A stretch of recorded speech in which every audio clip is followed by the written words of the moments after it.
Olá, queridos! Hoje no Bíblia Todo Dia, o livro de Zacarias. Esse livro é muito precioso, é a palavra de Deus, mas tem muita coisa interessante. É um livro cheio de visões, e visões inclusive difíceis de se compreender e de entender. Mas que época é essa? Já passou 70 anos que então Israel foi levado cativo pela Babilônia. Um remanescente que sobrou. Parte desse remanescente já voltou então para Jerusalém e já começou inclusive a reconstrução do templo. Já está num período que eles reconstruíram os alicerces e os altares do templo. O próprio livro de Esdras fala sobre isso, ali no capítulo número 3. Que o altar e os alicerces haviam sido estabelecidos, mas no capítulo número 4 de Esdras vai explicar uma coisa importante, que a obra foi paralisada então pelo rei Artaxerxes, como diz ali no verso número 23. E no capítulo número 5 vai falar assim, olha que coisa interessante em Esdras, Ageu e Zacarias exortavam o povo a construir o templo. Então essa é a visão panorâmica então da situação do povo de Deus. Eles estão em Jerusalém, já passou os 70 anos de cativeiro na Babilônia, esse remanescente que regressou então para sua terra natal, já começou a reconstrução do templo, porque essa é a vontade de Deus, reconstruir os alicerces e o altar, mas Artaxerxes mandou proibir essa obra, porque alguns homens acusaram Israel. Então a obra foi paralisada. E aí, então é nesse ínterim então que se levanta da parte de Deus Ageu e Zacarias para profetizar para com o seu povo. A obra está parada, já faz mais de 10 a 20 anos que essa obra está parada e Deus fala então através do profeta Zacarias para que o povo de Israel retome a reconstrução do templo. Esse é o contexto geral então do livro de Zacarias e isso é uma coisa tão interessante que eles retomam a reconstrução do templo mesmo contra a carta do rei Artaxerxes dizendo para parar a obra. Eles obedecem os profetas de Deus e retomam a reconstrução do templo e desobedecem o rei da época. Olha que coisa mais interessante. Então essa é o panorama então do livro de Zacarias, é o que estava acontecendo na época. E no capítulo número 1, do verso número 1 ao verso número 6, antes das visões, que são 8 visões específicas que Deus dá para Zacarias, Deus, antes de dar essas visões que tem em relação ao futuro, ao presente da própria situação do povo na época, Deus chama uma coisa importante, é o arrependimento. Verso número 1 ao verso número 6. Isso é uma coisa muito preciosa, muito interessante. Deus está dizendo para eles, olha, o Senhor enfureceu-se contra os vossos pais, diz o verso número 2 do capítulo número 1. Deus está explicando, olha, volte para mim, diz o verso número 3. Não sejais como os vossos pais, diz o verso número 4. Ali no verso número 4 também diz, convertei-vos agora dos vossos maus caminhos e das vossas obras más. Olha que coisa mais interessante. Então, Deus está chamando o seu povo, esse remanescente que já está em Jerusalém, está chamando para o arrependimento. Isso é uma coisa muito preciosa, no capítulo ali, mais para frente a gente vai entender o que eles precisavam também se arrepender agora que tinham voltado do cativeiro, que não era mais a idolatria. Era uma outra coisa. Mas Deus está chamando então ao arrependimento, diz o próprio verso número 6, que inclusive o Senhor dos Exércitos nos tratou segundo os nossos caminhos e segundo as nossas obras, conforme havia decidido. O próprio povo entendia que esse cativeiro na Babilônia foi uma disciplina e uma correção de Deus por causa do seu coração duro e o povo estará afastado de Deus. Espiritualmente desprezaram a Deus. Fizeram com que Deus fosse uma parte das suas vidas e não que Deus fosse o centro das suas vidas e de alguma forma lhe sobreveio tudo isso. A partir do verso número 7 até o verso ali número 17 vai falar então sobre a primeira visão, que é a visão dos cavalos. Um homem sobre um cavalo vermelho e atrás desse homem sobre o cavalo vermelho outros cavalos vermelhos. E o que simboliza então essa visão dos cavalos? E dos cavalos vermelhos. Diz ali que são, então, esses cavalos, eles saem sobre toda a terra, verso número 11, percorreram toda a terra e viram toda a tranquilidade e descanso dos povos e das nações. Então esses cavalos, Deus permite essas visões, essas 8 visões acontecem de noite para Zacarias, Deus acorda ele e mostra para ele as coisas. A primeira é sobre os cavalos vermelhos, e esses são cavalos que saem sobre toda a terra, é uma visão, é um símbolo. Deus está olhando e nada foge dos seus olhos, e ele percebe que de alguma forma o seu povo, parte dele ainda está preso como escravo na Babilônia, e parte está totalmente despedaçado em Jerusalém, esse remanescente. E o templo mesmo não está reconstruído completamente. E Deus vê e olha sobre toda a terra e todos os povos estão então o quê? Tranquilos e em descanso, diz ali o verso número 11. O povo de Deus quebrado, mas os outros povos tranquilos e descansados, em paz e vivendo numa vida de pecado. E então, olha que coisa mais interessante, diz o verso número 12. Então o anjo do Senhor respondeu: Ó Senhor dos exércitos, até quando deixarás de ter compaixão de Jerusalém e das cidades de Judá, contra as quais tens estado indignado nestes 70 anos? Ou seja, aqui faz uma menção então ao fim do cativeiro babilônico. O próprio anjo está dizendo que já passou aquele período que Deus disciplinaria seu povo e sua nação. É muito interessante que a Bíblia diz em Daniel capítulo número 9, verso número 2, que Deus Daniel lendo Jeremias, compreende que esse tempo de escravidão e de cativeiro babilônico seria de 70 anos. Esse tempo terminou. Então, olha que coisa interessante, no início do capítulo número 1 fala sobre arrependimento e agora, a partir disso, acabou esse tempo de cativeiro e então Deus vai começar a consolar agora seu povo. Por que consolar, diz ali no final do capítulo número 1? Porque o verso 14 vai falar então que Deus tem olhado com zelo para Jerusalém e para o seu povo. Olha que interessante, Deus tem olhado com cuidado para o seu povo. Verso número 15, estou muito indignado contra as nações que vivem seguras e estavam um pouco indignadas, mas elas agravaram o mal. Porque, olha que coisa interessante, para com Israel agora Deus está olhando com cuidado e com zelo. Para os outros povos agora Deus está indignado. Olha que coisa interessante, por que indignado? Porque elas estão tranquilas enquanto o povo de Deus está quebrado.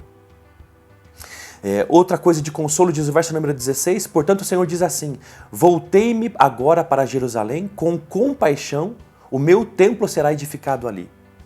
Olha, Deus está dizendo que o templo vai terminar, mesmo que o rei Artaxerxes tinha dito para parar a obra, Deus está dizendo, vai concluir.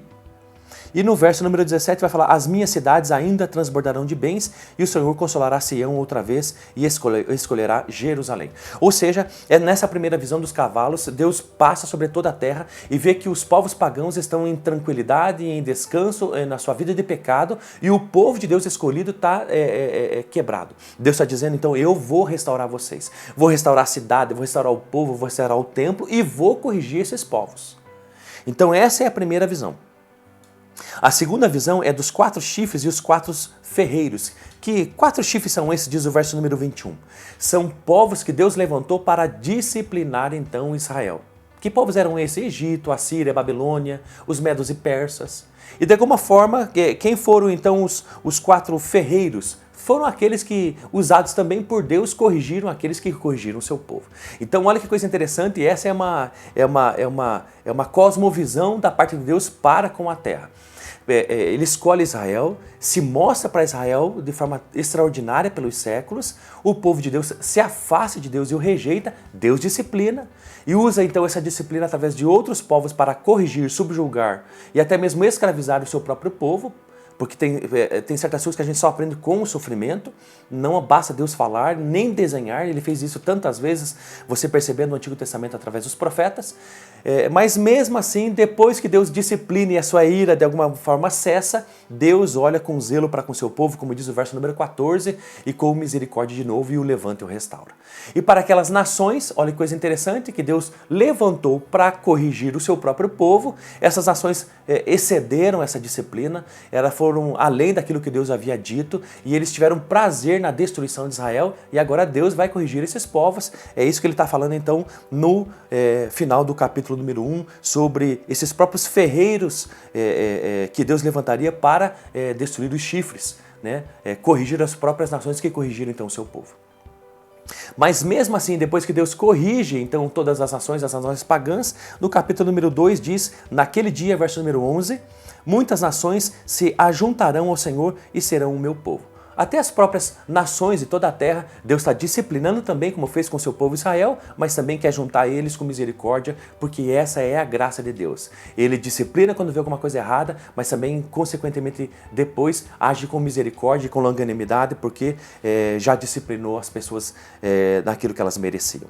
No capítulo número 2, vai falar sobre a terceira visão de Jerusalém é medida. Por que Jerusalém é medida? Porque ela vai ser restaurada, porque ela vai ser reconstruída. E é isso que Deus está dizendo para Zacarias, e Zacarias está dizendo para esse povo que já está lá, que saiu da Babilônia. No verso número 6, vai falar então sobre as promessas de misericórdia então, a Jerusalém, né, a Sião.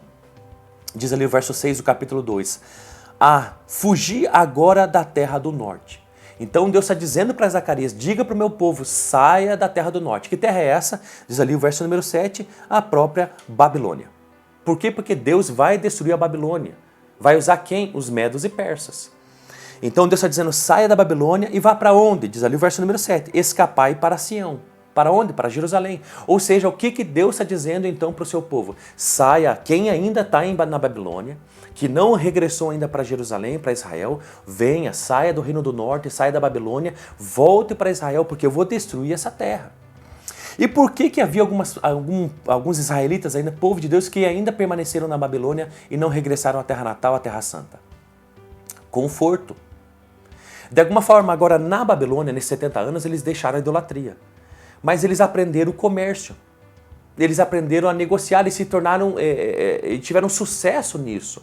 Eles se tornaram bons negociantes, mercadores, mas agora Deus está dizendo para eles, saiam daí. Eles querem ficar lá porque são empresários bem-sucedidos. Deus está dizendo, vou destruir tudo isso daí, saiam daí e voltem para Jerusalém. No capítulo número 3, vai falar então sobre a quarta visão, que é as vestes do sumo sacerdote. Essas roupas desse sumo sacerdote Josué, que significa Jeová salva, né? Deus salva, é um símbolo também de Jesus Cristo, o mesmo nome de Jesus é Josué. Então Deus está dizendo assim que é uma visão a Zacarias sobre a roupa de Josué, do sacerdote, sujas. E não estou fazendo um paralelo aqui que as roupas de Jesus são sujas ou que nele houve pecado, até porque a Bíblia diz que ele morreu sem pecado algum, né? Ou viveu na terra encarnado e nunca pecou.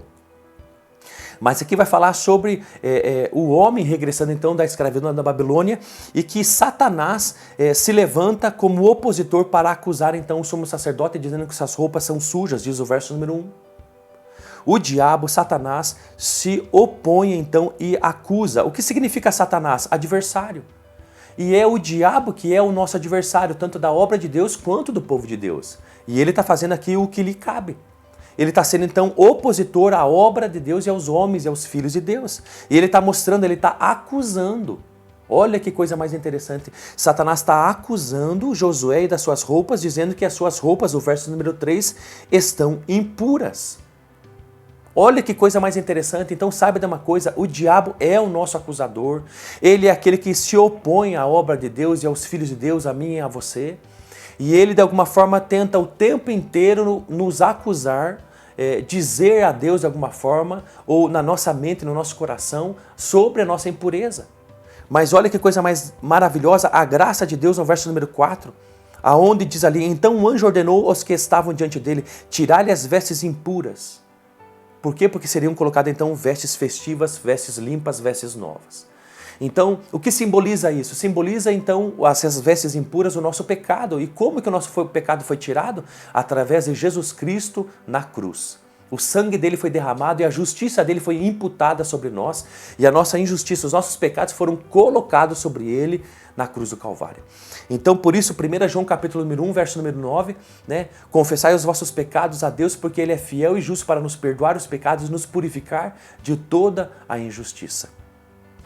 Então é isso que simboliza essa quarta visão, né, das vestes sujas e impuras do sumo sacerdote. E ali no final do capítulo número 3, ainda nessa visão, vai falar sobre 3 palavras interessantes, sumo sacerdote, renovo e pedra, que simboliza, né, que faz uma referência a Jesus Cristo, né, como nosso sumo sacerdote. Ele realmente é o renovo que vai restaurar todas as coisas e ele é a pedra angular que tudo vai ser construído com base nele. Tanto que o verso número 8 diz, ouve Josué, sumo sacerdote, tu e os teus companheiros que se assentam diante de ti, porque são homens que representam coisas futuras. Representa o que esse sumo sacerdote, renovo e pedra? Cristo. Olha que coisa mais interessante ali, os 7 olhos é que tudo vê, nessa onisciência de Deus, diz o verso número 9 do capítulo número 3, nela gravarei e tirarei a maldade dessa terra num só dia. Quando que a maldade do ser humano foi tirada num só dia? Quando que o pecado do ser humano num só dia foi tirado? Na cruz do Calvário, na morte de Jesus Cristo. Então aqui faz referência a ele. E no verso número 10, naquele dia, né, haverá um lugar então seguro nesse reinado. Que reinado é esse? O de Cristo, né, quando ele voltar na segunda vinda. Capítulo número 4 vai falar sobre a quinta visão, o candelabro de ouro. E isso fala então, faz referência ao quê? A um candelabro, né? É um símbolo do Espírito Santo, é um símbolo da presença de Deus, é um símbolo de iluminação da luz de Cristo, né? Esse candelabro é um instrumento muito usado no tabernáculo, no templo do Senhor, porque ele iluminava o interior então desse templo, ou do tabernáculo.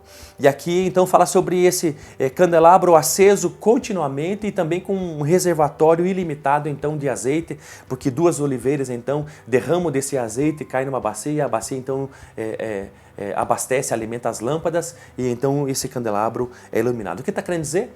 Está querendo dizer então aquilo que diz o verso número 6. Não por força nem por poder, mas pelo meu espírito, diz o Senhor dos Exércitos. É muito comum em Zacarias fazer muita referência a Apocalipse. Zacarias é um profeta menor, mas que ele fala muito sobre escatologia, sobre coisas do fim, do futuro. E essas duas oliveiras é a mesma coisa de Apocalipse, capítulo número 11, verso número 4, né? As duas testemunhas que Deus também levanta para pregar a palavra e pelo Espírito Santo as pessoas então chegam ao arrependimento. É a mesma essência então dessa visão do candelabro de ouro, que é não por força, não é pela nossa força, não é por estratégia, não é por metodologia, mas é pelo poder de Deus, é pelo Espírito Santo que a gente tem que fazer o que tem que fazer sobre a terra, glorificar a Deus com as nossas boas obras e fazer a obra de Deus que Ele nos pediu para fazer. Não é por força, é pelo Espírito Santo.